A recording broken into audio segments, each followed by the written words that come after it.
Blackhawks fans, welcome in to Four Feathers After Dark. Jonnie, Ron Luce, Tony Marchese here. Let's crack them after this Hawks loss and discuss what's going on since we last talked. Boys, how we doing?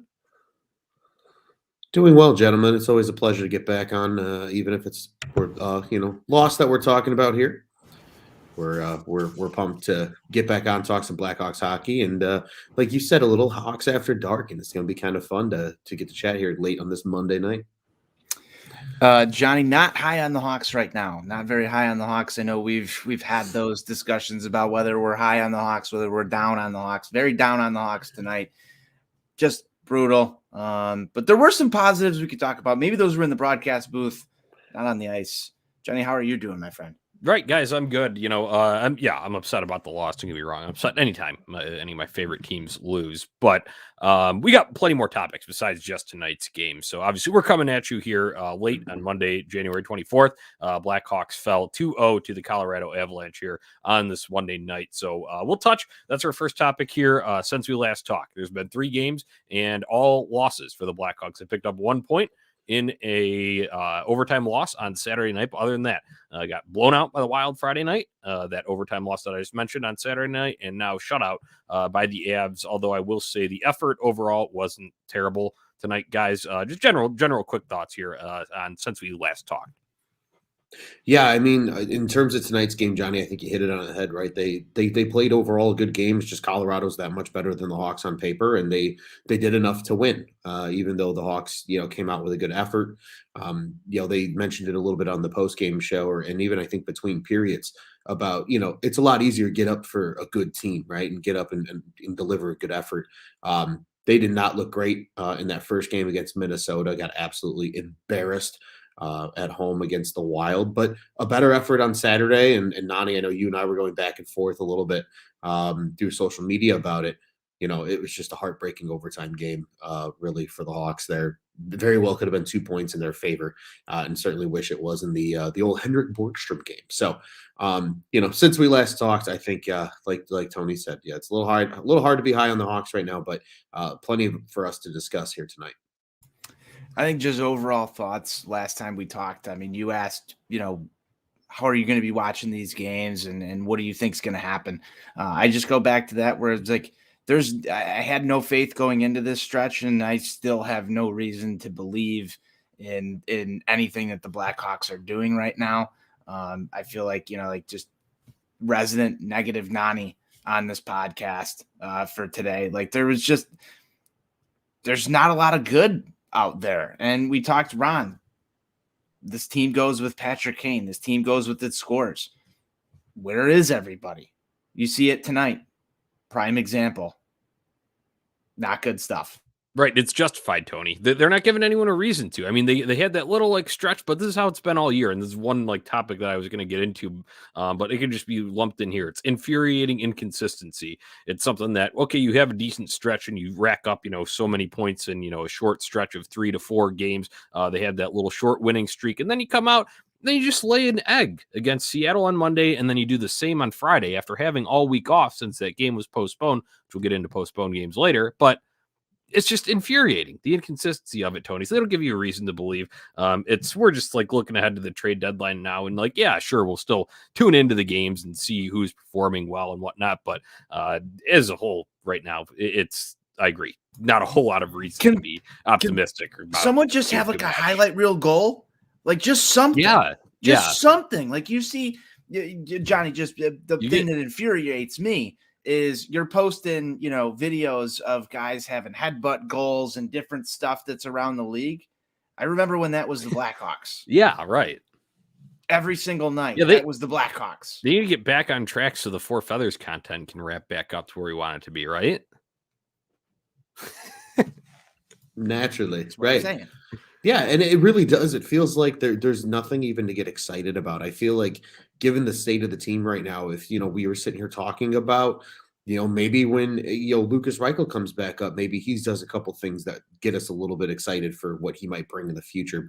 Or like Tony, like even you said, everybody, most times it's worth just tuning into the Hawks to watch the Alex DeBrincat Patrick Kane show. But like even they haven't been showing up recently, and it makes it harder to watch. And you're not seeing the big, the big goals from Cat or the crazy passes from Kane. And one of our favorite guys here at Four Feathers and just fucking crank it, Dominic Kubalik has been totally just disappeared to the point where his name is being thrown in trade talks. Like it's a very weird time right now for the Hawks. Kubalik looking like a guy that would have been a part of the future here, and now he very well might be on his way out. Dylan Strome's played better, but like infuriatingly inconsistent, so it's just a weird time. And like you said, we need that good highlight. Give us a good highlight, because at least that's something that we can get up for. Yeah, guys, you know what a highlight is here, though, for Four Feathers. We love our listeners, our loyal listeners, and that is Kirk Zappa checking in for Four Feathers After Dark. What's up, Kirk? He drops a comment in here. You can do so. Subscribe to the Untitled Sports YouTube channel. That's where all of these are live. You can join the conversation there. We used to, be able to see your comments through when Periscope was still Twitter's broadcast, but they changed that and it's Twitter Live now. And for whatever reason, the comments don't filter through to us here, so we can't see them. Go to YouTube or the Untapped Sportsnet Facebook page. Drop them in there so you can engage with us as we record this. Let's go into Blackhawks status check, boys. Now, after this loss at Colorado tonight, 15-20-7, we got 37 points on the season, still 7th in the Central, 7th out of a playoff spot. That's deceiving, though, because you got to look at points percentage. There are plenty of teams that have had more games postponed, had more COVID situation stuff that has made them play fewer games, but they still end up having more points. So their points percentage is, better than the Blackhawks, and there's a lot more to chase than just 7 points there.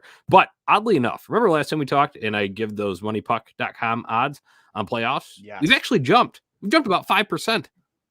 It was 2.1 last time we talked. This is news to me. 7.2%. So you're seeing that's one thing that, if the Blackhawks were going to pull off something miraculous, they need some help. Well, guess what? Over the last week, seems they got a little help from those teams around them there.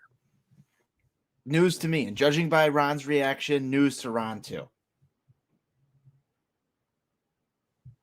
7.2 isn't anything to, throw a party over, but it is an increase because it was at 2, like just over 2 last week. So you're telling me there's a chance? That's exactly what I'm saying. There's a better chance. Like, I think that's the interesting part. And it is such an interesting year. Jonnie, you mentioned like the points percentage and everything that's going on there. But like, it's weird looking at the standings right now, especially in the Central. Like, sure, teams have had more games either postponed or just haven't played them yet. But like, most of them isn't by an astronomical amount that are close, right? Like the Dallases of the world and the Winnipegs of the world and the Minnesotas even of the world. Like, maybe not so much Minnesota, but at least Dallas and Winnipeg. Like, just maybe the Hawks can maybe stop being inconsistent, infuriatingly inconsistent, and put some little stretch together here. You're going to have more games now in February, just a little precursor to one of our topics later. This is the time now. If you're going to get hot, somebody needs to step up. Whether it's a guy that's already here that the narrative is changing on them, or, they don't know what their future is. Guys are playing for their next contract, a lot of these guys. So step up, go on a little bit of a run, at least make it interesting. You're not going to have a first-round pick this year anyway, so it doesn't matter where you finish in the standings. Right, Ron, I agree. They absolutely need to step up here. But think about what we talked. We obviously took a little hiatus over the holidays, and there was a bunch of COVID issues and people going on vacation and all that stuff going on. We had postponement, so there wasn't a lot of games at the end of 2021. But remember, we were ready to run in like the middle of December, and we were saying that same shit then. What's going to be different now? It's not. They're going to be infuriatingly inconsistent once again, Ron. So never get up for the fucking letdown. I love it. Never get up for the letdown. The wise words of Negative Nani. And I think, Jonnie, we just found our episode title for tonight's game as well. Yeah, dude, it's just like I said, we had talked about this and we had said the importance of doing that at that time. And that was leading in before all, the NHL got hit with the whole COVID wave that caused these postponements. So yeah, sure. I guess you get a few more games, more opportunities down the road to do it. But like Tony had said earlier, they're not giving you a reason to be inspired at all. Well, I think just doubling down on some of that is like we came into the season in a totally different world as Blackhawks fans. It was a totally different run organization. There were bombs dropped. And then it was Jeremy Colliton, like the camera pans. It's Jeremy Colliton there. He's on the hot seat. Then they wait a little bit and remove him. Then we get this little Derek King period where it's like, okay, here's this breath of fresh air. Let's play this free style of hockey. and you see the boys go out there, have fun. Then we get into the ready to run thing, Johnny. And now it feels back more like stifled. Like, I don't know what it is, but there's just no openness to the game. There's nothing crisp. It's stagnant. And it's not entertaining hockey. I just have to, like, Ron, you say call a spade. We were laughing about it because Colby Cohen said it on the post-game show. But call a spade. They've played boring hockey. And they've got very entertaining players on this team. They have been able to elicit a few results out of that, Tony. And they did need to slow down the pace a little bit because they could not go in a track meet with some of these teams that are just more skilled than them. So they did need to simplify a bit.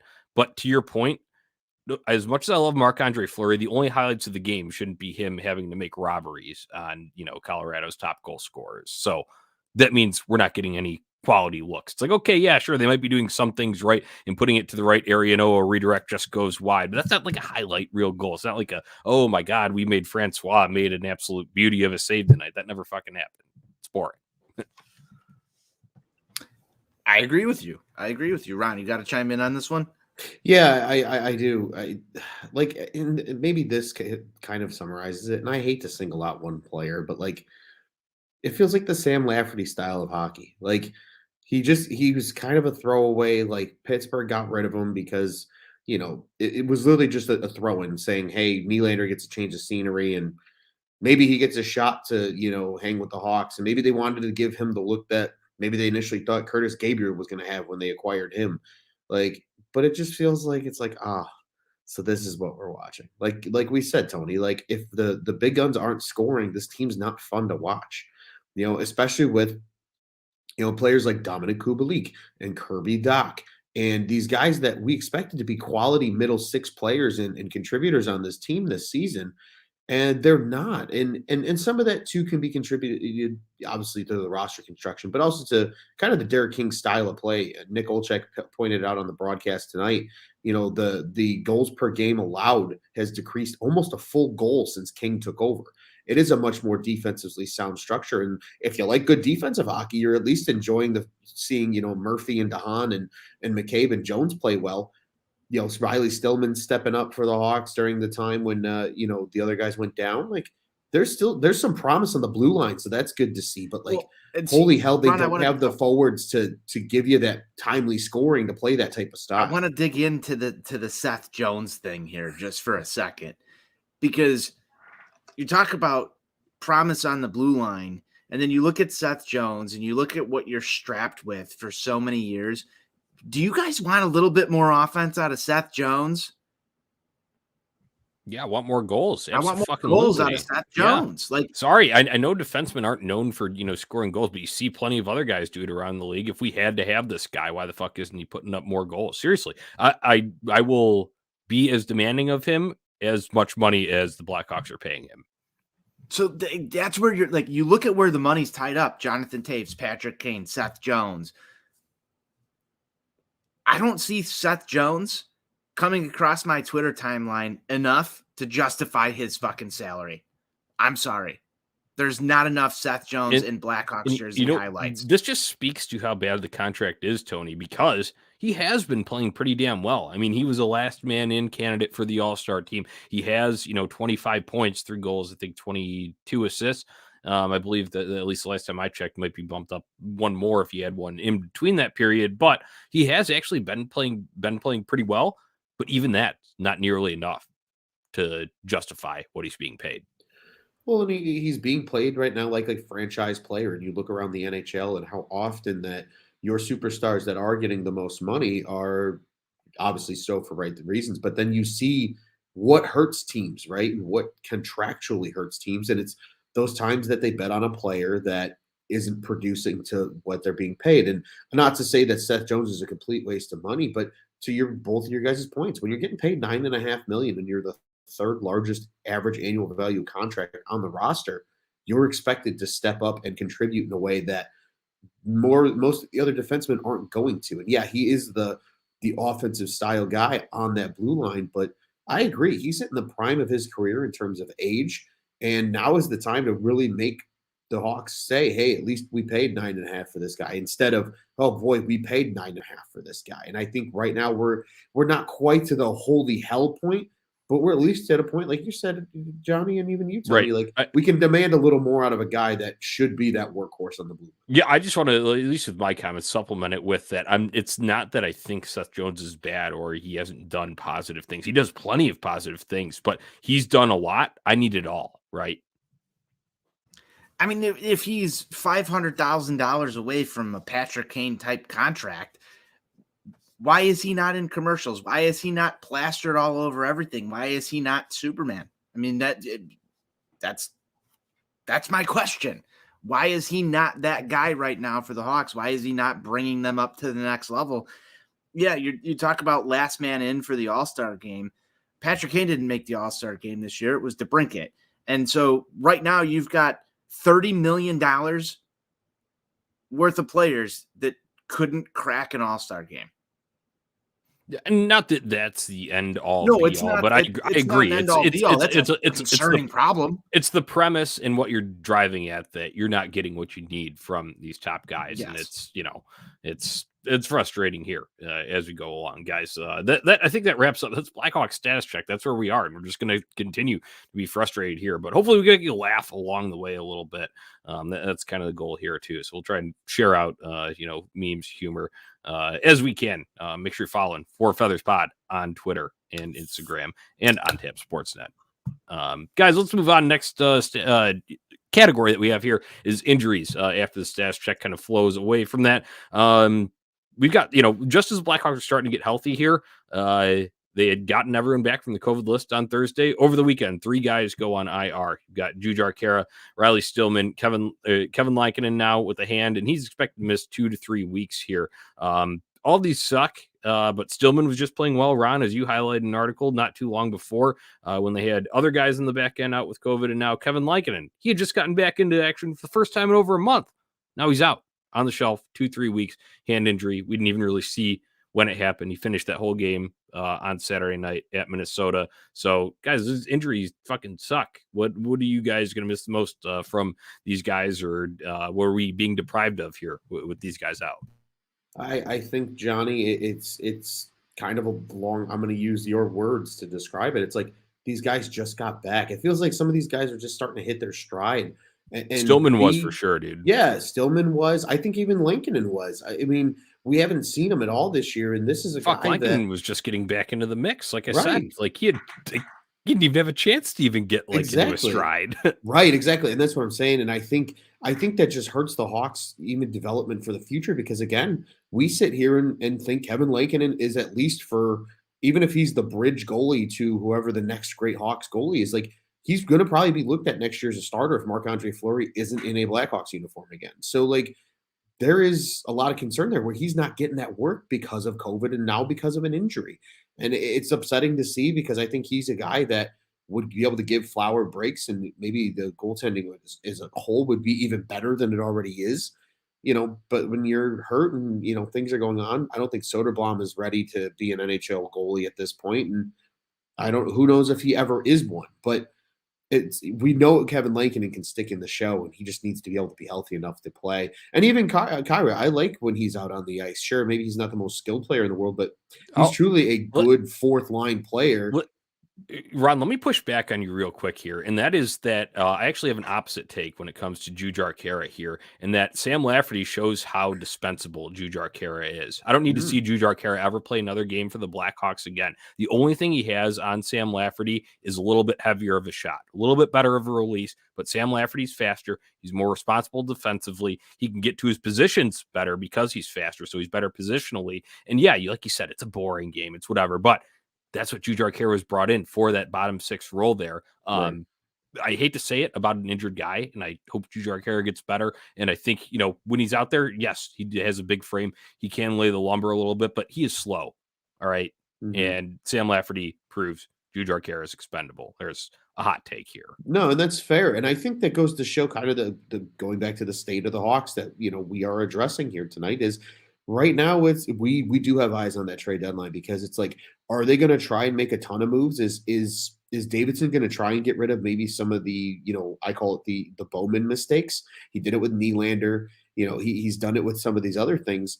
Are they going to try and get rid of some of these guys, or are they just going to try and like wait around? And I've seen contradicting reports, but or are they just going to wait around until they have another face and like kind of a guaranteed direction, I guess, in that front office going forward? Hey, Ron, before they really start to try and actually improve this hockey club. What would you do, Ron, if you're Davidson? What would you do? Put yourself in the GM shoes for a second here. I'm going to ask Jonnie the same thing. Hire an actual GM. Sorry, not to rag on Kyle Davidson here, but I'd go hire someone with experience. Let him do sure. it. I would be okay with Davidson sticking around and getting maybe even another year as the GM, but then they need a president of hockey ops that is above him. Johnny's saying absolutely not to this. And fair. But how long do we want to wait around, guys? How long do we want to dick around with this totally shit? Watch fair. the same thing next year. Come on, right. hire someone who's going to actually press some buttons here. Sure. That's what I would do, and that's my simple answer. I really can't even. I don't know who. I don't have the candidate list in front of me. That's what I do though, because if I was thrust in an interim role, I'd be like, we need someone who's better at the job here. Sure. And not saying that Kyle Davidson's done a bad job since he hasn't had to make too many moves, but you're going to have the trade deadline coming up. Maybe in over his head, may not be. You might pull off some good moves. That would be great, and that would probably be a good builder for him. But we just don't know right now. We don't have that. So in that position right now, just to answer Tony's question, I'd go on that search, hire someone who has the experience to do so. Yeah, like yesterday. I think that's fair, and I think.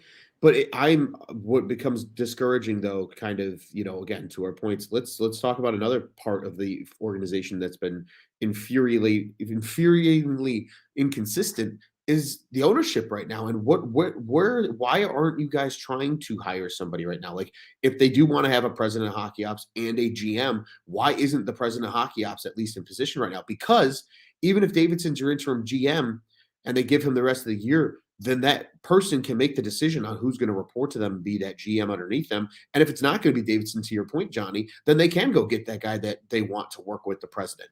Whether that president is somebody like a Kevin Do you want the Blackhawks after dark answer here? The Four Feathers after dark answer here, Ron, is because I think they still have a black eye. Fair. I mean, they were promoting their, position that they had open for director of PR basically right after the Jenner and Block report. You saw a bunch of really high profile executives leave an organization. They might not be able to just go out and get that GM right now because there's not enough time and distance removed from this. I think that's where they're kind of stuck, guys. Like it's right. Dark, but that's kind of where I feel that this is. You've got guys in interim spots right now because no one wants to touch it. Yeah, we do a lot of just like internal sort of analyzing this team just because, that's what we are at Four Feathers podcast fans, the Blackhawks. But you got to look at it from an NHL scope, and everyone externally looking at the Blackhawks, like you said, Tony, there's still the black eye on them. Yeah, and I think that's hurting them more from a actual on the ice product thing than like we can kind of really conceptualize. Because as a fan, I sit here and watch this every day that it's on, and I'm sitting here and it's kind of just becoming kind of mundane. It's not the same experience as it was. We got into this with the last Four Feathers episode. We're breaking down broadcasters and who's going to be good, and then seeing this Nick Olchek story. Hey, we got more of that coming up, so we got more of it. I'm not going to air it all out, but like that's something that's like worthwhile talking about as a Hawks fan right now. I'd rather be talking about how great it is that Teuvo Teravainen just scored, the next goal for the Blackhawks, but he was shipped off years ago, and you're still reeling from that because you haven't recovered. Yeah, they haven't been able to stock the talent pool the way they needed to. They were able to carry the team with the big guns for a few years, and now those big guns aren't able to carry the way they used to be. And now this is what we get. This is what we see from an on-ice perspective.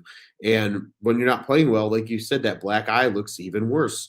And then it continues to bleed into everything else that involves the organization. And then you start to wonder, okay, well, what is the direction and when do they recover from this? Because right now, who knows when that's going to be? Could you imagine if this was the Chicago Bears Look at what's going on across town with the Chicago Bears and the GM and the head coach hire. Technically, right now, if the Blackhawks were getting the same amount of press coverage as the Chicago Bears were, this would have all sorts of heat all over it. This wouldn't fly. I think there's layers to that, Tony, because I think one thing the Bears are getting a lot of heat for is the incompetency of the long-standing ownership there. And don't get me wrong, yes, sure, the Wirtzes are still in place there, but the whole upper brass has removed, and granted, different situations. Theirs is just a failure in product on the field. The NFL is such a fire and brimstone sort of affair, but at the same time, the Blackhawks did actually clear out some of that. So that would be the starting point, because the media love to speculate about this person needs to go, this person needs to go, but they do a terrible job at saying who should step up and who should do it next. And I get it. That's the organization's job to do so. And the Blackhawks are still figuring out that situation, Tony. But yeah, I agree, just from the results standpoint and the direction, future, what we talked about, the cupboard is bare, the sundae is melted on the fucking ground, all that shit. Yeah, it would be amplified like that if they got the same coverage. So, like I said, there's just layers to it to me. Yeah, I'm just at this point right now, it feels to me as if, if you compare the two teams, you're running with Ted Phillips and George McCaskey making your GM shots and calling out everything right there, just interim. And then, your head coach is your offensive coordinator, your defensive coordinator, whoever it is. We don't need Matt Nagy, and we're going to run through the whole season with it. That wouldn't fly. Like, you're not going to go name somebody interim over there, and then you come up on the most impactful trade deadline where you actually have assets that you can move. And I think bringing this back a little bit, you look at Kevin Lankinen you can move. Sorry, you have one asset you can legitimately move for a legitimate return. You might be able to get something for Dominic Kubalik. I said legitimate return. Legitimate return, but that's a crucial decision right now. Trade offer. You get Dylan Strome, Henrik Borgstrom, or Dominic Kubalik. I get dog shit draft capital.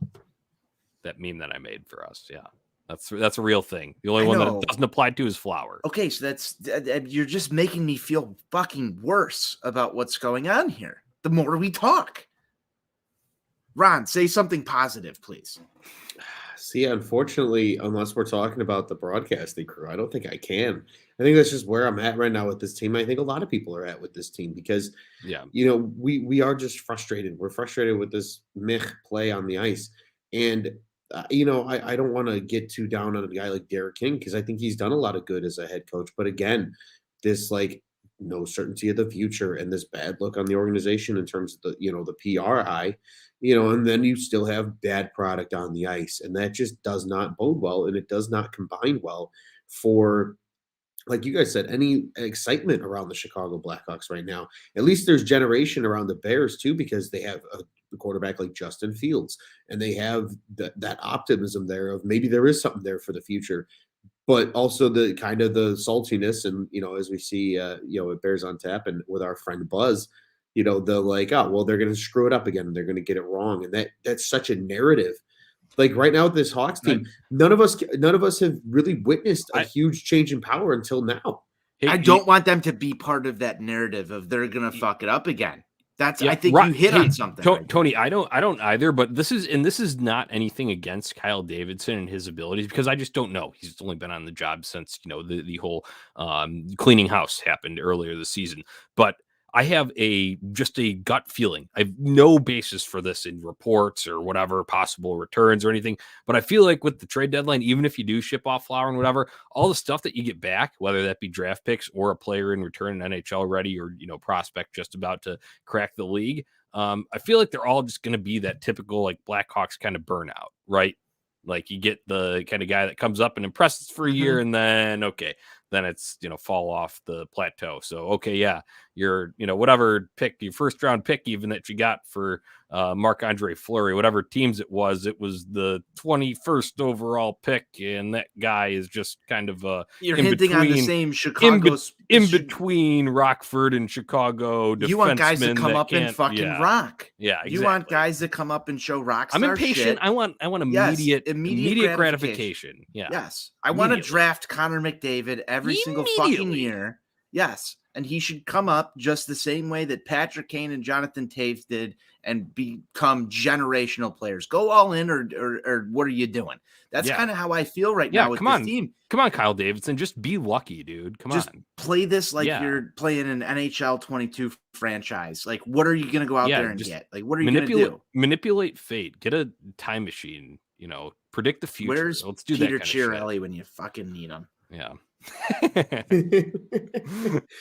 Shit. I mean, it is such just like, they need some luck right now too, really is what it feels like. And I think we all thought we had that in a guy like Kirby Dach. And, not to say that, again, he's 20, he just turned 21. Like, it's not like his career's over, but like that immediate gratification that we all want.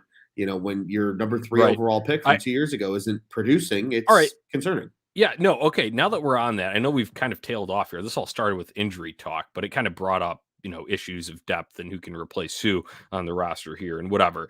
So that's where we're at here if you're just joining us here on the live stream. But a positive, Tony, you asked for a positive. Took me a while to get it, but I still do believe in Kirby Dach. I'm not ready to give up on him. A lot of people are, and it's understandable. I get it. Don't get me wrong. I'm impatient too, as I just talked about. I want guys to come up and immediately rake in baseball, score goals in hockey, whatever it may be. But you talked about Kevin Lankinen having a setback, Ron. Was that you, right? About him not being able to with the COVID and then the injuries and whatever. Well, guess what happened to Kirby Dach last year in a huge development year? He was injured and the season was shortened as it was. So he only got a very, very small chunk there. So you're seeing kind of that like hangover into this of his development. And I feel like he could be in for a breakout year next year. So there's your positive thought of the night on Four Feathers. Cherish it, Tony, because we might only get one. Joyful until the broadcast. I love joyful Jonnie sessions. Ron, do you have a positive to follow up with that? Because I got something to say in response to Johnny's stuff here, but I'll give you the floor. I do, and in that sense, I also agree with Jonnie. I really am. I have not lost faith in Kirby Dach. I think he can still be a good NHL player. I think people just need to have a little patience with him in the sense of, like Jonnie said, last year was already shortened, and the year prior that he only got, they only played 70 games before the official shutdown happened. I think it was 71, yeah. Yeah, and he had a great bubble. I mean, he was strong in there, and he showed a lot of promise, and then the wrist injury, and then that really delayed him, and the shortened season didn't help either because he only played not even 20 games, I think. So like, this really is kind of a development year for him, and they haven't been using him in those situations. And when they have, they've demoted him, and he's been a third line center, and it's like this guy needs to be playing either first or second line minutes. Like, why is Henrik Borgstrom playing up with Kane and Cat right now? This is a guy that should be playing with him, because at least if you're going to go down with the ship this year, that experience for Kirby Dach is only going to make him better. It really feels like they don't have a sense of future right now and direction. And it's like, why would you put this third overall pick unless is Kyle Davidson an anti-Kirby Dach guy in that front office and was when they drafted him, and like all of a sudden now is like not worried about him being in part of the future? Hold the fuck up. Didn't Tony ask for a positive and we're talking about this? I know it's now. What really the fuck are you doing, he's in Ron's spin zone right now. I'm in like, you could have just said like, Kirby Dach's gonna score 30 goals next year. And like, no, and I just fully believe it. And I would have been like, fuck Ron, you've got me sold. Let's backtrack here. Ron's agreed with me and said he still believes in Kirby Dach, and then went down this rabbit hole about him not fucking. I get it. You're listing factors here about right, and that's what I mean. And so like I think this that's what year, Four Feathers After Dark brings you, people. Yes, it really does. But like I think that's why the rest of the season now, I think the trade deadline could be important to a guy like Kirby Dach, because guess what? If you trade Henrik Borgstrom, Derek King can't play him on the first line. So you have to play a guy like Kirby Dach out there, and he needs to be up there, because I do believe in him as a player that can make a difference in the future of this team. He just needs to be able to given the opportunity to develop, because he's had so little time to do so far in his career. So I am also still in on Kirby Dach. Like, if I have to go a little bold prediction session here for a guy like Kirby Dach, I think next year he can be like a 25 and 60 player and give you 80 points, and all of a sudden give you a little sense of hope for the future that, son of a bitch, here's the big center that they drafted that they hope would be the next Ryan Getzlaf-esque player. He's getting back to that and doing, what it takes to at least give the Hawks some faith, because I'm not going to lie. If your top two centers going into the next 2 or 3 years are Doc and Reichel that both perform like first-round draft picks, I'm a little more excited about Blackhawks hockey for the future than I am at this current moment. So I still believe in Kirby Doc. I love him. Right. I have his jersey, and I don't want to put it in the list of reject jerseys that I have. Ron's investments are all at right, stake. All right, here. Yes, all right, guys. I just had a thought. Now, since Kirby Doc just turned 21 not too long ago, right? So he has to live in the States playing for the Blackhawks. Obviously, he could drink before in Canada, but now he can legally drink. He's finally going to add to that frame by adding on some beer weight. Yes. There's the prediction, there's the silver That's lining. the positive that I've been looking for. Yeah. This entire time. Who knew it would come from -90 too? I think the problem here for me is that this team lacks a personality. Yes, they lack a soul, Tony. They lack a soul, and I want to dig in. We need to send the Blues Brothers in there to inject soul into them. They lack a certain thing that we call around On Tap Sportsnet as cool and tough. Yeah. Right now, I think the Blackhawks organization is a little bit lame and weak in the sense that you used to have a 20-year-old Patrick Kane who was totally cool with tearing the town up and scoring, backhander goals, top shelf, going down and dirty, getting shit done. You had Brent Seabrook there and Duncan Keith to kind of coach him along. And now you've got Jonathan Taves and Patrick Kane, the only thing that's left there. You don't have Joel Quenneville. You don't have Dennis Savard smoking 14 cigarettes in between every intermission and coming back in there and yelling at dudes. You got Derek King in his snazzy suit. And yeah, that's a cool story for about 5 fucking minutes. This team lacks Chicago cool and tough 100%. And when you're paying $9.5 million fucking dollars to Seth Jones, who's not going to finish his fucking check so that he can wind up on a highlight reel, I've got a real problem with this team. I know I could be crucified for this rant, but this team lacks like an AJ Pierzynski White Sox style badass or an Andrew Shaw who rolled through Chicago during the Cup years where there was just storylines. There's no storylines here. Yeah, Tony. Give me storylines. I think it started off okay with Seth Jones because they paraded him. Remember, they brought him to the Cubs game. They took him on the Riverboat tour, and they him and Caleb were there. And that was kind of like they dropped it off. Yeah, they just kind of it fell off the face of the earth. And Seth Jones barely ever speaks to the media, and he's kind of not featured on Blackhawks social media and shit. So there's no vibe of the personality there, and I don't know. That's important to me. That's important to me as a fan. As a fan experience, it absolutely is. I guess I feel like they could do more with Brandon Hagel too. I feel like he's just being underutilized there because he has some of that, Tony. He does, and that's what this team misses. And I think that this is a byproduct of how good John McDonough was at marketing. This has nothing to do with any of the other stuff, but John McDonough ran that team from a social media standpoint in this day and age, and from just marketing the guys that were part of those Cup teams. This is a less you knew what each of the core was about, right? Yes. You knew Patrick Sharp was the pretty boy, the sniper. Yes. You knew Patrick Kane was just an unbelievable playmaker. Jonathan Taves, captain. Who is Dominic? Right? So I'm going to ask you the Brent same question. Seabrook, who is Dominic Kubalik? I have no fucking clue. He's some former 7th rounder of the LA Kings that Stan kind of swiped up in a, kind of half savvy trade. Who's Hendrik Borgstrom? Yeah, he's this 6'3", all started with, didn't you know? And I go back. This all started with David Kampf.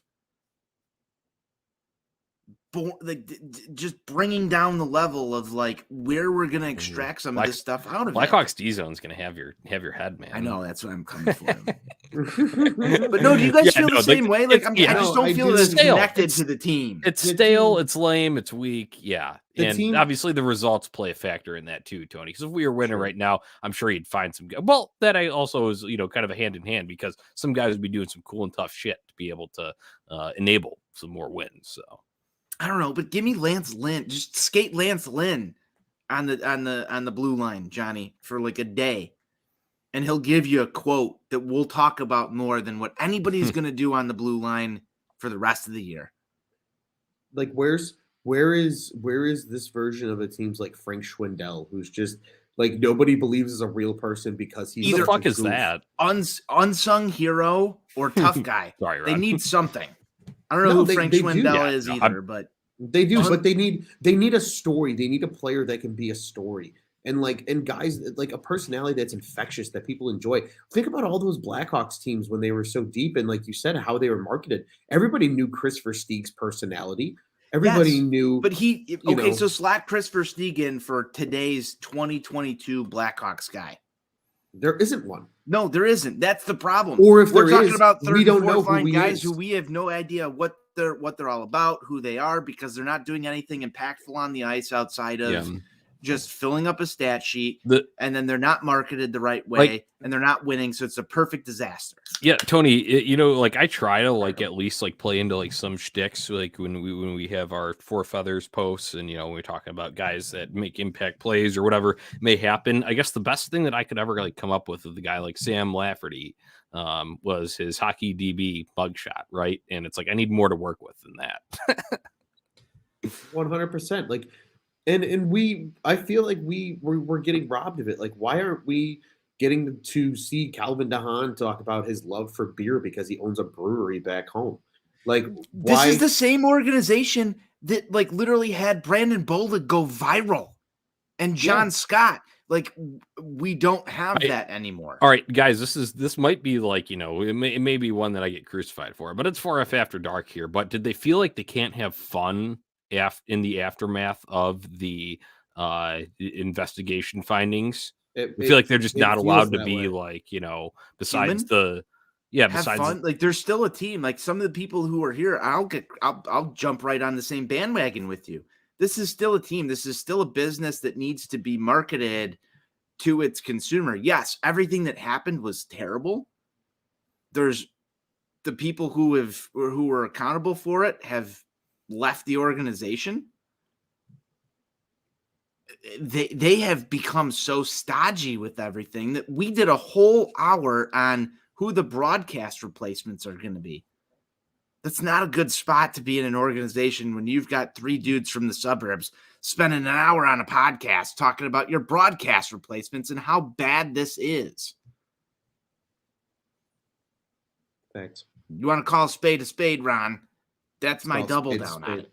Yeah. All right. Make Blackhawks cool and tough again is the kind of gist that I got from that. All right. That's what you get on Four Feathers After Dark here. We appreciate everyone tuning in here. Brad Mason, thanks for chiming in here. He said, Kubalik lives in my building. We talk a ton when we run into each other. That's pretty cool. That'd be cool. I would like to know Dominic Kubalik on a personal basis, but I'd also like him to score a few more slap shot goals so we could post the just fucking crank it meme more often. So let's get back to Kubi on the power play there in the right circle. So guys, as we talked about all this kind of stuff here, this whole spiraling out of control sort of topic cyclone that we just went through, but I'm glad we did. There's a lot of good stuff that we hit on there. Let's talk about something that will be fun. And since the Blackhawks aren't going to generate something exciting for us, I'm going to generate something exciting for us. And that's Hotel UC, guys. We got rescheduled games.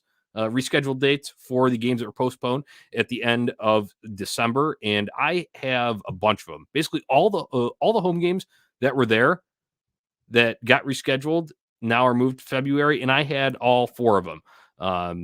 Three of them that will be in February. There's one that's in April later, but the three that are in February are all on one weekend, guys. It is Thursday 17th against Columbus, Friday the 18th against Dallas, Sunday the 20th against Florida. I'm seriously going to see if I can just like get a 200 level like suite there and just stay there, Hotel UC for the weekend. What do you guys think? I fully support that idea. I think that would be incredible, and the amount of Jonnie counts that we'd get of you waking up and seeing them have morning skate on the ice as you eat your hot dog for breakfast that you get from the concession stand in the 200 level. That would be cool and tough, and I would truly enjoy that. But that's going to be a lot of fun, honestly. Like, it's a Blackhawks weekend. And I feel like, we as Four Feathers, just somebody needs to have that kind of Blackhawks weekend and just feel good about watching some hockey and enjoying it. I also might be there on the 17th too with you, Jonnie, because as we always like to say here, #confirmed, the weekend starts on Thursdays per our boy Bobby Margarita. So, it could be a lot of fun, and maybe that's just something as Blackhawks fans that we can get up for, because right now, we've been in our feels about this hockey team a little bit here tonight, but let's get excited to be back at the UC and take in some Blackhawks hockey. I'm just imagining like if we just had a production person who could pop Bobby Margarita onto our screen right now, how happy I would be every single time he gets mentioned. And I lost my entire train of thought. So that's where I'm at right now. Hashtag confirmed. Hashtag confirmed. Per Frank, confirmed by Bobby. Bobby Margarita. I'm gonna make that happen. We're gonna figure out a way to do this. I'm gonna get Bobby Margarita integrated into this show. It's gonna happen. Check it. Like I said earlier, but at Four Feathers Pod, Twitter, Instagram, make sure you check that stuff frequently because you'll see Bobby Margarita pop up on there, and we'll be confirming things like when the weekend bender starts, and the weekend starts on Thursday, folks. So that'll be my Hotel UC weekend. I can't wait. That's gonna be hilarious. I will be there, just frequent. I think me and the beer guy, my section in 324, Anthony, that guy is awesome. I love him. Shout out if he would ever hear a Four Feathers episode here. But man, me and him are going to be absolute bros by the end of the weekend. All right, let me give you the rundown, though, of these rescheduled games. The one at Edmonton, I'll just go in order of the new dates here. One at Edmonton was originally scheduled for January 18th. That is now February 9th. 6 p.m. Central. At St. Louis, January 30th original date. That's bumped back, so the Hawks don't have to play a back-to-back on that weekend there. That's 7 p.m. on February 12th now at St. Louis. And then the home stretch, another one on the road at Winnipeg, December 29th was the original date. That's Valentine's Day. Your Blackhawks lovers out there, 8 p.m. on Valentine's Day, February 14th. That's the new date for Winnipeg. Are you at that game, Johnny? No, that is at Winnipeg. That was one of the road games. You're not getting a date and taking her out to Winnipeg? No, I do not want to go to Manitoba. I am sorry.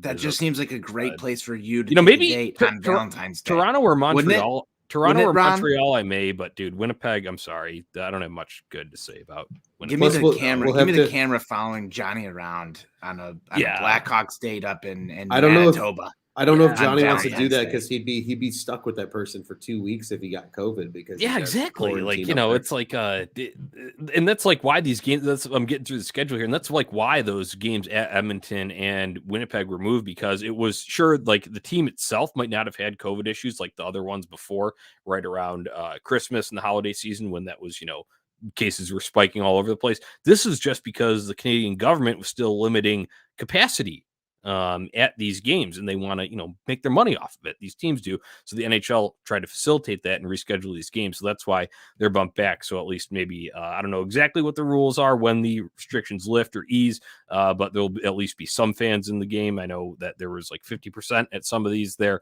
but that wraps up like the road portion there. Now for the home games that were there, like the ones I just mentioned there, that Columbus is now on February 17th, that Thursday, versus Dallas, Friday the 18th, back-to-back there, both 7:30 starts, versus Florida, the 20th of February, 2 p.m. start there, not one of those 6 o'clock starts, 2 p.m. And then versus Calgary, that's the lone one that is not February makeup during that Olympic break. That will be later in April, the 18th, 7 p.m. From that December 13th, the very first game, the Blackhawks got postponed. So that's a rundown of it, guys. It's disappointing to not have the Olympics because that is just a very cool event. It's rare because, you can see NHL hockey, 82 games for each team every year, yada, yada, playoffs, and the Olympics are only here and there. I would still miss the NHL during that 2-week break though. Right. So I'm kind of glad that we're going to have this here to be a little bit selfish and that they're not going to the Olympics. So that's just my take. The Olympics are hard too, especially given where the Olympics are, right? Because like the year it's in Vancouver, we're getting pretty normal start times on all those hockey games and actually being able to enjoy them, when it's even a 9 o'clock start in Chicago or an 8 o'clock start in Chicago. When it's like a 2 a.m. start because they're over in China, it's like, and even if you're watching the replay, but then like the replay probably airs at like a weird time. And then so it is hard to really enjoy it. And if they were over there and there was no NHL, it would be kind of a quiet 2 weeks. I mean, we would probably be talking a lot about the Rockford Ice Hogs here on Four Feathers, versus the Chicago Blackhawks. So I agree with you, Johnny. I think it's going to be nice just consistently having hockey through February and not a 2-week hiatus. I feel like we got our hiatus around the holidays because of all the postponements. So it'll be nice seeing the Hawks back in action, and we'll have something consistent to talk about. Hawks, at least with their setup, I know not every team had this, but the Hawks basically had that 2-week break at the end of February. And I was pissed, dude. I had friends coming back home for all those games. and I was gonna like be meeting up with them around the holidays and going. I love the light show that they do in the atrium for pregame atrium pregame School and Tough. I always love that stuff. Didn't get to experience any of that, so now I'm just gonna have myself a weekend at the UC Hotel UC. So that's where that is. If I'm the like Olympic committee, I don't know why the hockey is still classified as a winter sport. Just make it a summer sport. You know that your top players are playing in the NHL. If you really want to, IHF Worlds are in May, June, July. I don't know when the actual Summer Olympics are held, but I don't know. Just the best thing for hockey would for it to be not in season, so you can have those guys participate. Yeah, I think the Olympics. Because I agree with you, Johnny. Like, I don't want the NHL to go on a 2-week hiatus so that everybody can travel overseas, deal with COVID issues now, come back. It's too complicated.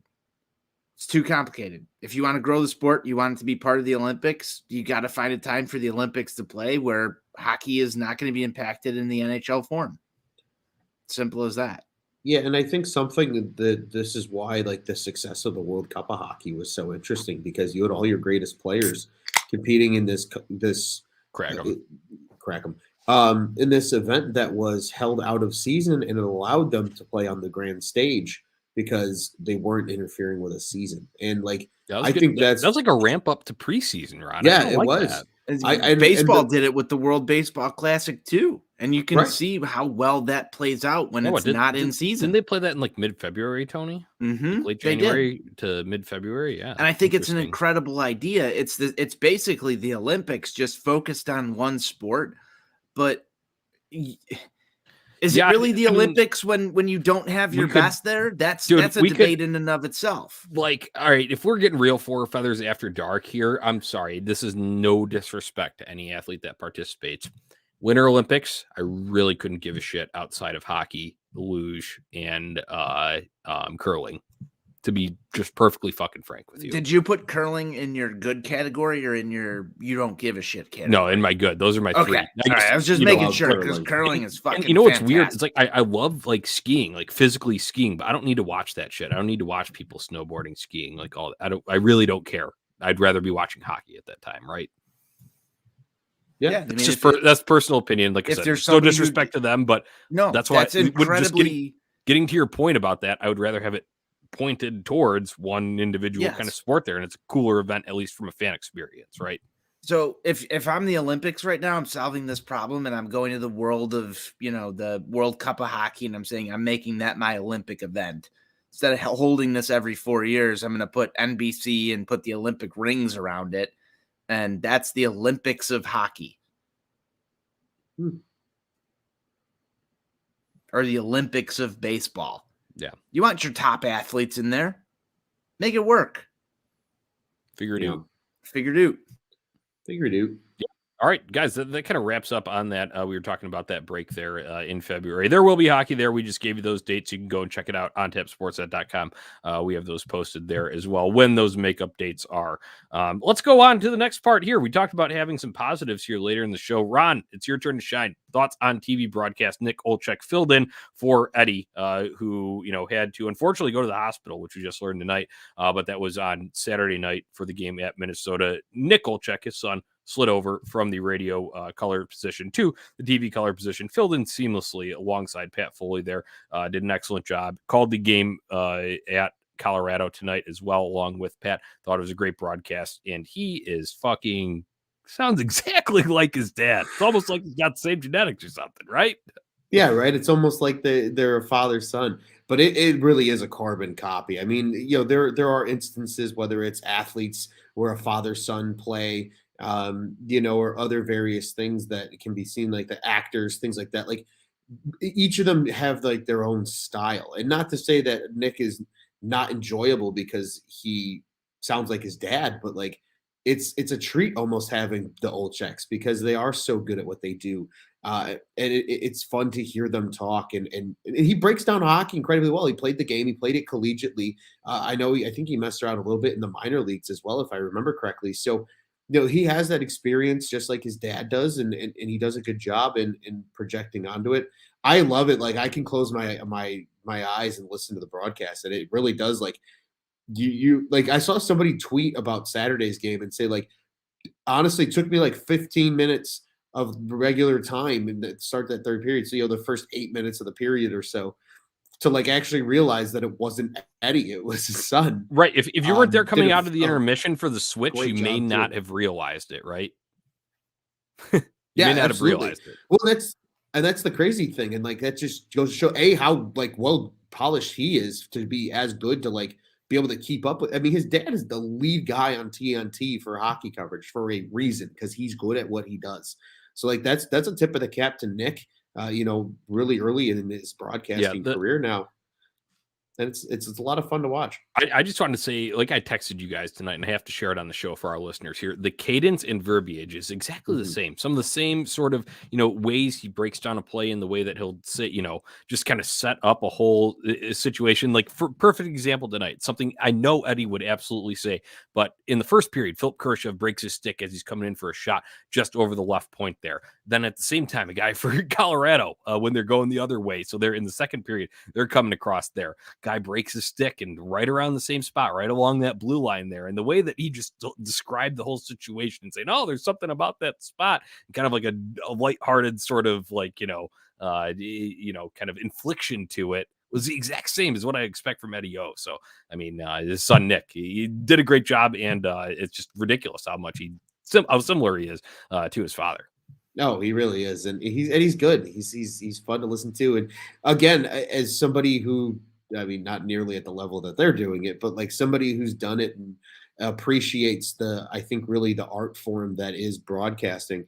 Like this is a nice little like fun story this year of like seeing some of these difference makers. Obviously, it's never going to be the same without Pat Foley, going forward after this season. But like it's fun seeing this new fresh air of like kind of the new school guys that are going to be the Hawks' future in terms of those voices that we identify. Like hopefully we get excited in a couple years from now when this team's in the playoffs, in that first round when they still have the local broadcast rights, like Nick Olczyk having an incredible call, or whoever the new play-by-play becomes having an incredible call that's memorable, and it's something that we like. I mean, how many years ago was the Bannerman call, and yet that's still a legendary call from Pat Foley, 30 something years later.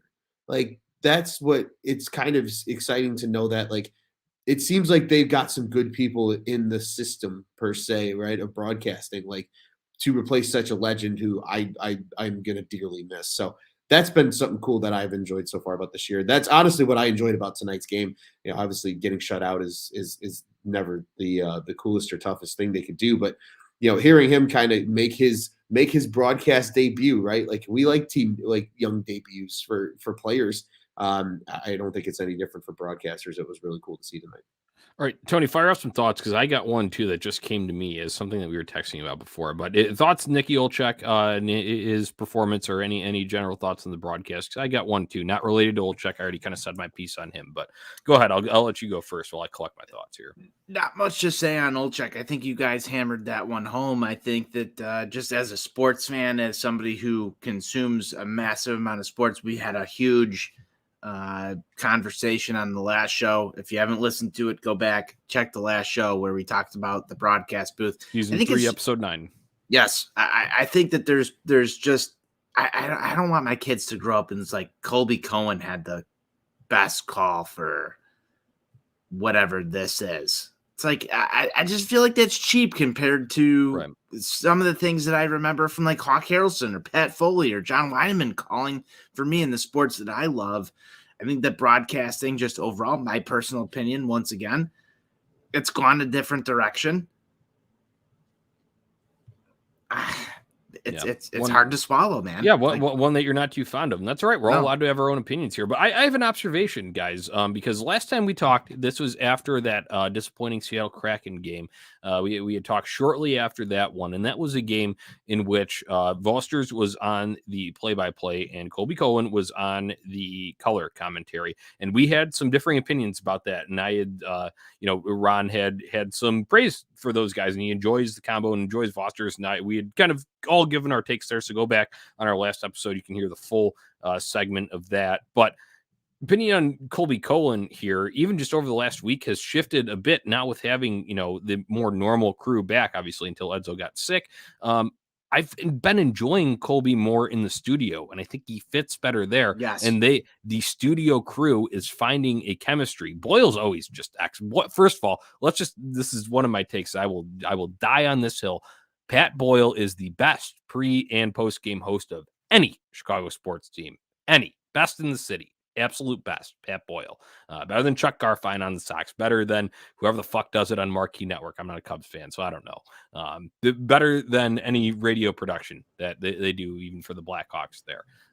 It's Pat Boyle, hands down. So he's always great. Kaylee Chelios, I talked about her on the last episode. She does a very nice job transitioning over from that role she had with the Lightning and the color commentary on the radio there.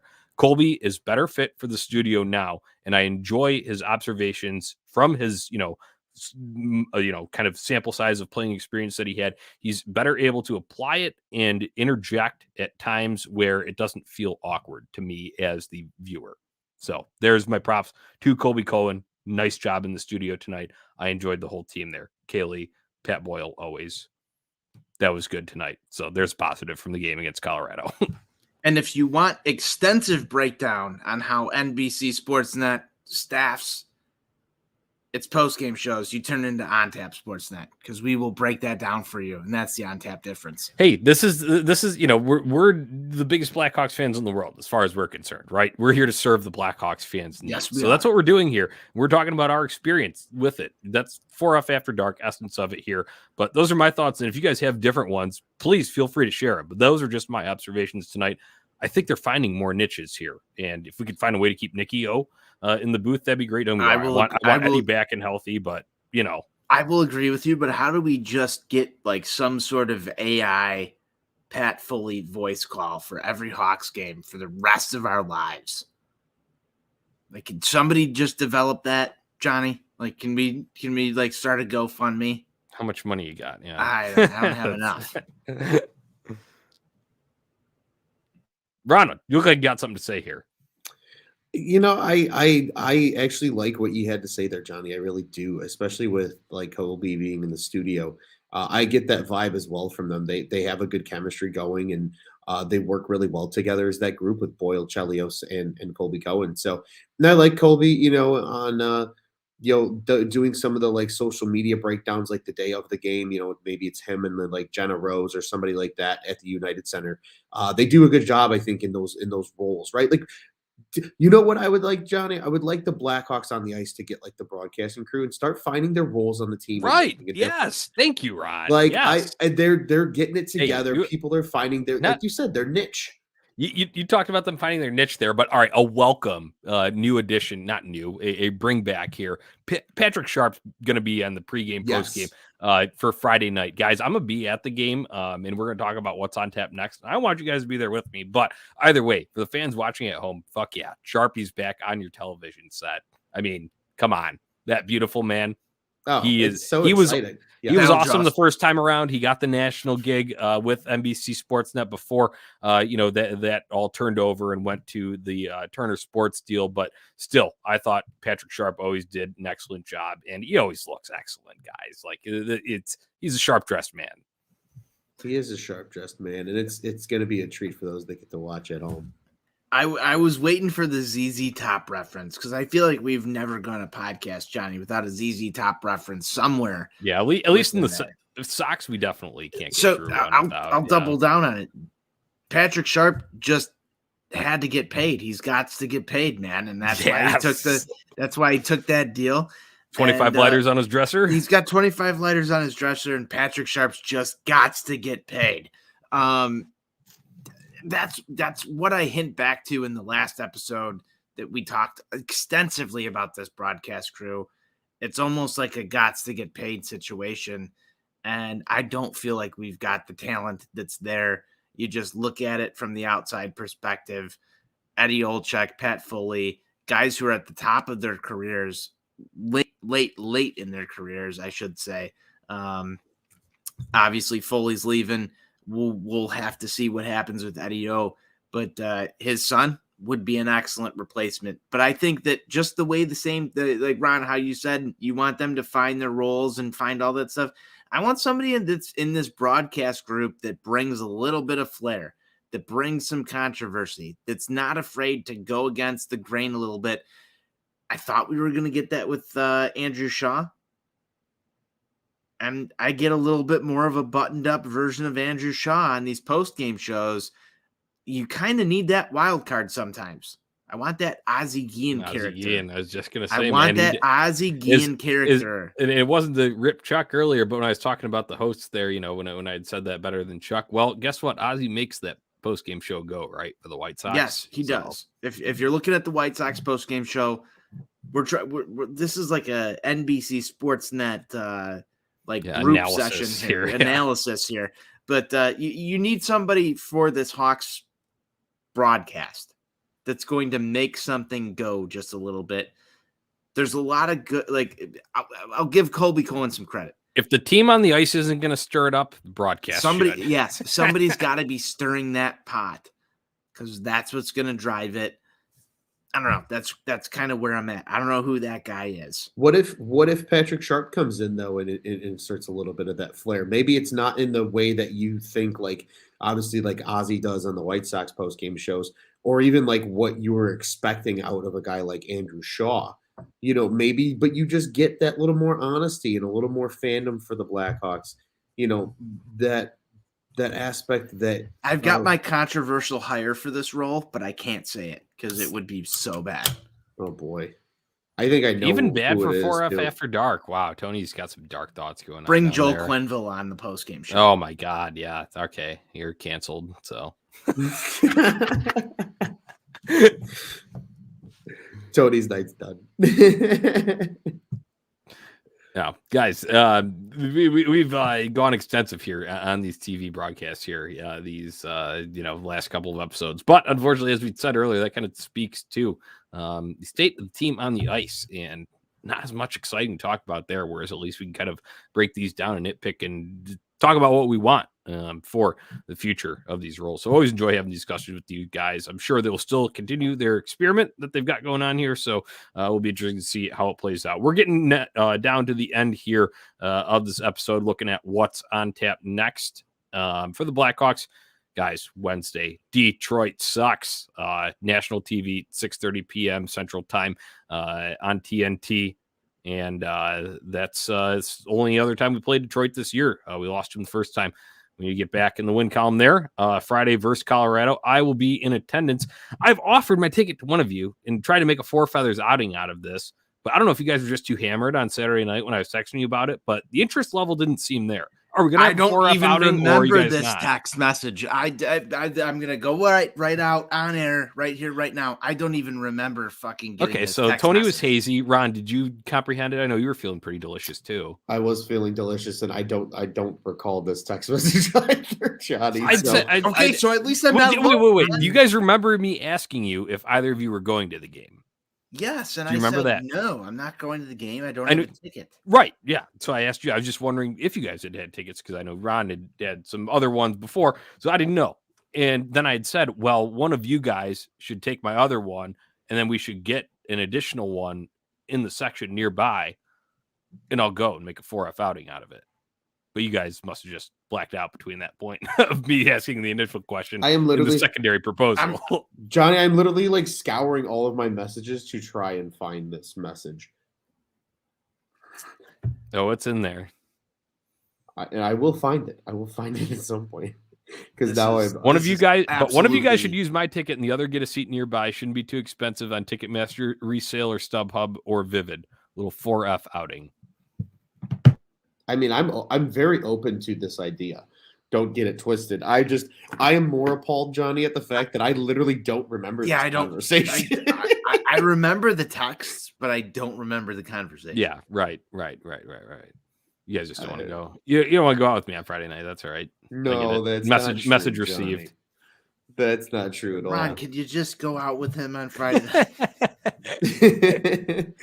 I'd be very down, man. I really would. I am so mentally appalled right now at the fact that He's I going to don't end know up who bringing this is. buzz. We all know Yeah. what's going to happen. So for our listeners, we won't make our plans here over the air, but you will see us out there if we are indeed. I know I will for sure. So check the Four Feathers Pod Twitter, Instagram account for content from the game, and hopefully one of these two goons or both of them are joining me there. The other game on this slate here, probably until we talk next game again, is Monday versus Vancouver. Brent Seabrook Legacy Night was supposed to be this night. It is now canceled, or excuse me, postponed until a later season.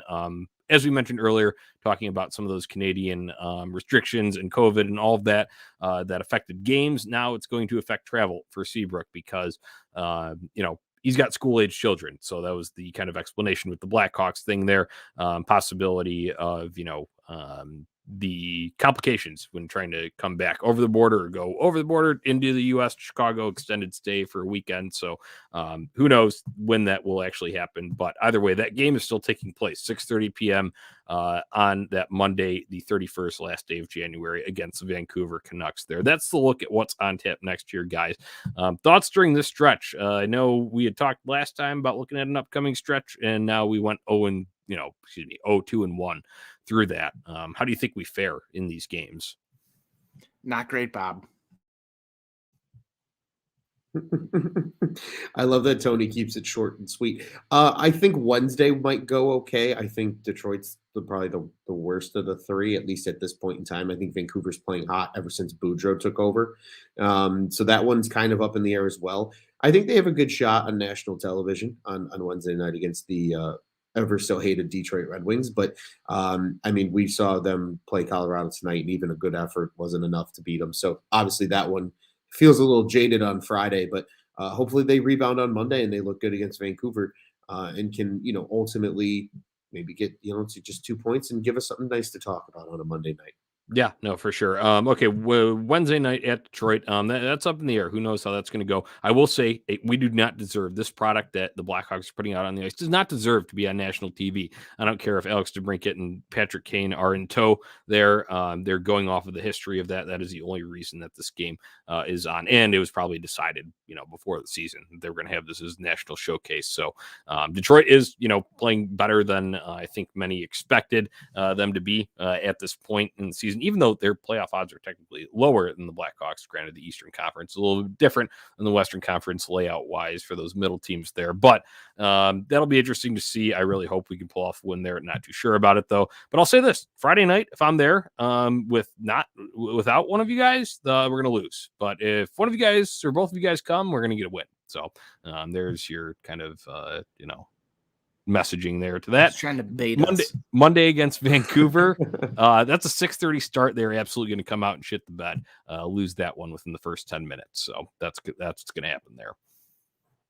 That's my thoughts, predictions.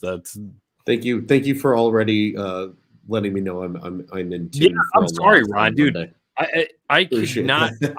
On Friday night against the Wild, I was absolutely appalled. The Illinois basketball game wasn't even over yet, and the Blackhawks game was already over. 4 minutes, 7 seconds into it. I was fucking disgusted. That's what's going to happen because they're playing early. It's like an hour, the 1 hour difference is going to throw off their whole fucking timetable because they usually play at 7:30 at home. Like it I don't get it. I could just see it. The games. I'm just dead right now because this is the most negative non-conversation you can close. You remember when NBC used to have like the 11 a.m. games? Like they thought that was a good fucking time slot. Oh, they were terrible. Like NFL Sundays for whatever fucking reason. Probably a reason they don't have the the broadcast deal anymore. But remember when they had those and the Hawks would get like scheduled for one of them, then they come out and get fucking. Just absolutely mollywopped like 6-1 against the Capitals. Like, yes, like what the fuck is going on there? That's totally going to happen Monday night just because it's 6:30 instead of 7:30 start. His podcaster score just went up 30 points for using the term mollywopped. You're not wrong though, Jonnie. Like it really does feel like in the history of this team over the last decade, anytime they play outside of a 7 or a 7:30 start time, on rare occasion, you'll get a good 6 o'clock start if it's on a Sunday, not a Monday. Right, That's right. what's going to fuck them up. Yeah, exactly. If it was a Sunday, they'd be fine. because they're used to that. Because it's one of those great 6 o'clock starts, Johnny. It would be a normal game. They're set that in the routine. Don't get me wrong. I love my routines too, but holy shit. Like I was listening, dude. All right. Now that we're on this topic, let me just go really quick. I swear this won't be long, but they're talking about keys to the game before Monday night. And they're talking about, okay, well, Colorado, they come out and they attack you and they've got all this offensive weaponry to do it. Right. That's all true.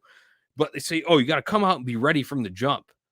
Would you ever come to a hockey game and not be ready from the fucking jump? Like, isn't that your mindset going in? Like, and yet we still see it happen. It's like Friday night was a perfect example against the Wild. And it just like amazes me that, and this is not like, I don't know, I'm not in the locker room, so I don't know, but it was a problem under Jeremy Colliton. It was a problem at times under Joel Quenneville.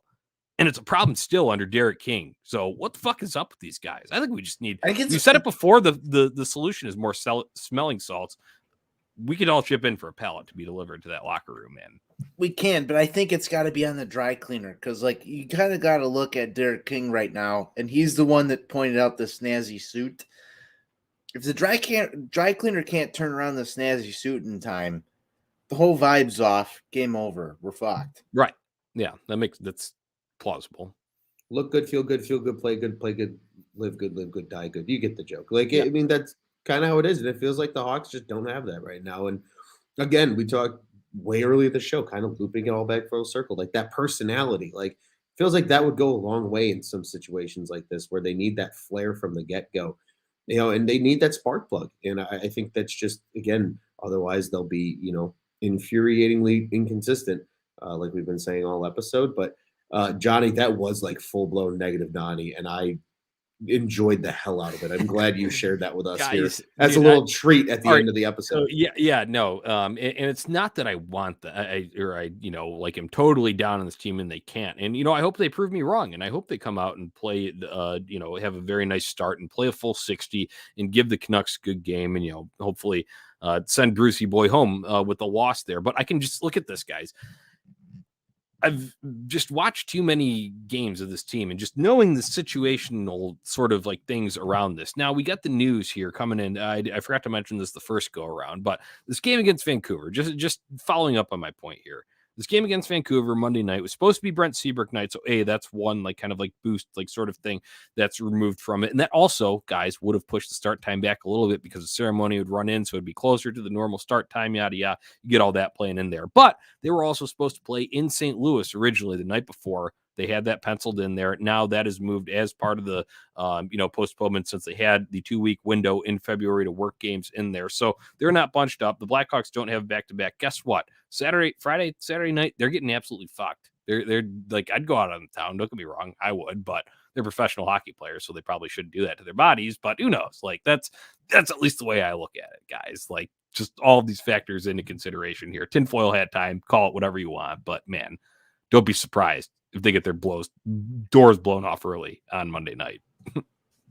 So what you're trying to say, Johnny, is rather than a case of the Sunday scaries, they're going to have the Monday scaries because it's going to be a weekend-long bender. Per Bobby Margarita. Per Bobby Margarita, the weekend runs to Monday now for them because their whole Saturday would not have been a weekend weekend day, right? Since it was a game day to start for them there. And back to back, so they're working. They're working for the weekend. Now they got the weekend, and when the weekend dries up, they're going to be, grabbing their, shin pads for air as Brock Besser and Elias Pettersson skate them up and down the ice. Does this team even have the ability to go out and have a bender? Like, I want to get into that because we just talked about the lack of personality. Like, is Henrik Borgstrom getting fucked up? Dude, like that's where I want to go with you, man. Because like, give me Patrick Kane on a bender up in Wisconsin for like just a week to get him back to doing Dennis Rodman style. Yes, like give me that for a week, man. Just like somebody let Patrick Kane loose for a week and let him just be himself and get back to his mid-20s because goddamn 30-plus-year-old Patrick Kane isn't doing it for me at $10 million a year. That's the problem with this team is they don't have that youth energy that has the same level of confidence that those guys had. Yeah, man, just I think I've blown all my hot air for tonight, guys. I've Tony, I blown way think too. I've blown way too much hot air. That really is, though. I mean, when you go back and look at the themes of it, I know we've had a lot of, kind of joking, laughing moments, and, it's been fun. So I'm glad everybody's here, listening to Four Feathers After Dark, this edition of it. But when you go back to it, Tony, I mean, we talked about the lack of spirit, soul. It's lame and weak. It's not cool and tough, like we like to say it on tap here. But I really do. I was going to say that I really do think they're missing some like soul, some vibes, so to say. It's a confidence thing, man. Like I just come back to it. I think it's a confidence thing. I'm not trying to take Patrick Kane's off ice antics and say that, we need somebody like Patrick Kane who's gone through some of the things that it doesn't feel like they're having fun. It just doesn't feel like they're having fun. It doesn't feel like they don't have a personality. They don't have a storyline. They don't have anything. Yeah. And that equals boring. That just equals boring. It's just punch the clock, punch out, and that's it. It doesn't have to be in the wrong situations. I like looking at Liam Hendricks. The dude will fucking go to Brookfield and feed turtles lettuce, and I find that entertaining because it's just something about him. What are the Hawks guys doing? Yeah. Give me an Aussie who just comes in there to whatever it is, runs in, is pumped up. Like, I just want somebody to be pumped up about the Blackhawks right now. Yeah. Did the Blackhawks lose a little mojo by trading Adam Boquist since he and Alex DeBrincat lived together and had a little bit of mojo kind of bromance going on? Yeah. Yeah. It's true. We are missing our Adam Boquist and Alex DeBrincat content. That is hashtag confirmed. And this time, Bobby Margarita doesn't even need to confirm that. That can be by our boy Spaghetti and Meatballs. Yeah. But yeah, they just miss that spunk and that personality and something fun to be able to attach onto each season, even when they're playing bad. Like that was always something I remember. Again, in the where they were just branded perfectly. Like, do you remember when they would come out with the videos from like a 4-game road trip and it was like highlights and guys like going to dinner and doing this and like.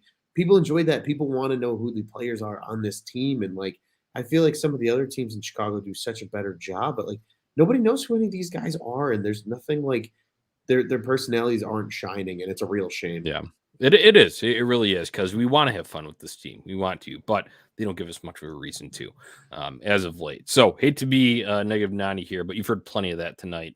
And some from my colleagues here. Ron Luce, Tony on tap. Guys, it's been a blast recording season 3, episode 10, Four Feathers After Dark with both of you here. We are just rolling past midnight, so it is about time to wrap it up. Give me a final thought, and then we will get out of here.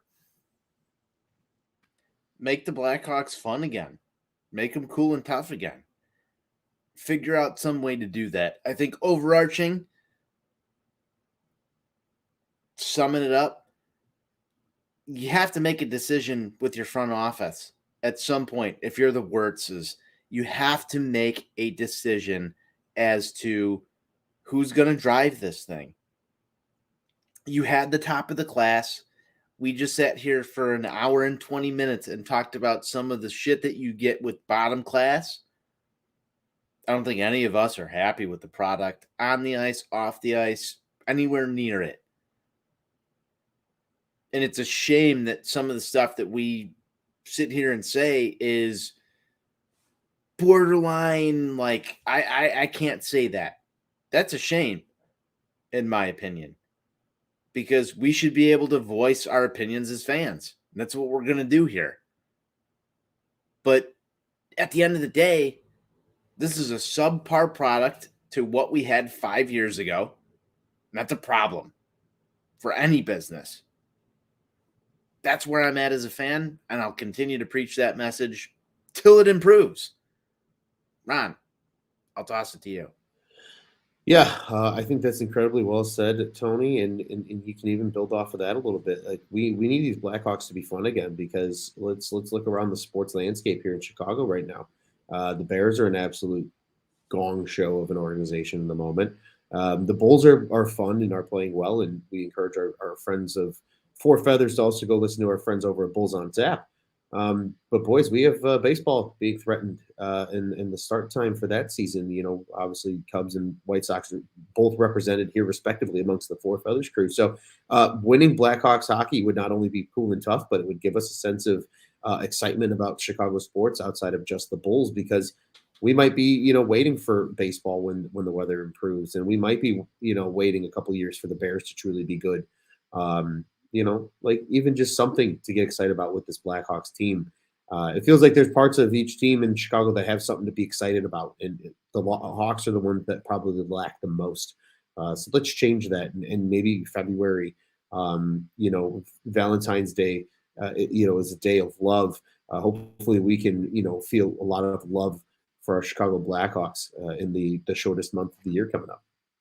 Right, Ron, building on that, I'll go a very micro point. You guys kind of hit the bigger scope of things better here. Micro point here. I still believe in Kirby Dach, as I aired out earlier in this show. So a good time for him to start turning it on would be right now. But seriously, we talked about the kind of lost development because of all the factors last year. But with Kirby Dach moving forward, I think he's a guy that they are going to continue to build around.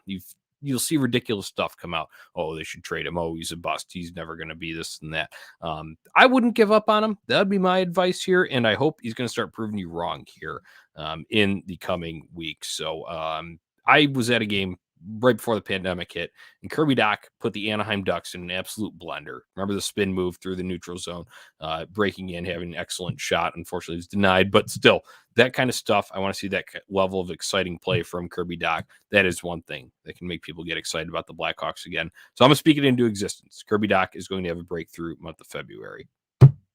That's it. I've said my piece, boys. That was season 3, episode 10, Four Feathers podcast, 4F. After Dark. Thank you all our listeners for tuning in. Make sure you go follow us on social media at Four Feathers Pod and at OnTap Sportsnet. Go give us a 5-star rating and review if you enjoy the podcast wherever you listen. And as always, you can get a $10 off your Vivid Seats order of $100 or more. If you're looking to get out to the UC, use the code ONTAP whenever you place your order. That's code ONTAP for $10 off an order, $100 or more. So, gentlemen, that'll do it for this episode of the Four Feathers podcast. Thank you again for joining me. Only got 3 words. Let's go Hawks. Let's go Hawks. Let's go Hawks.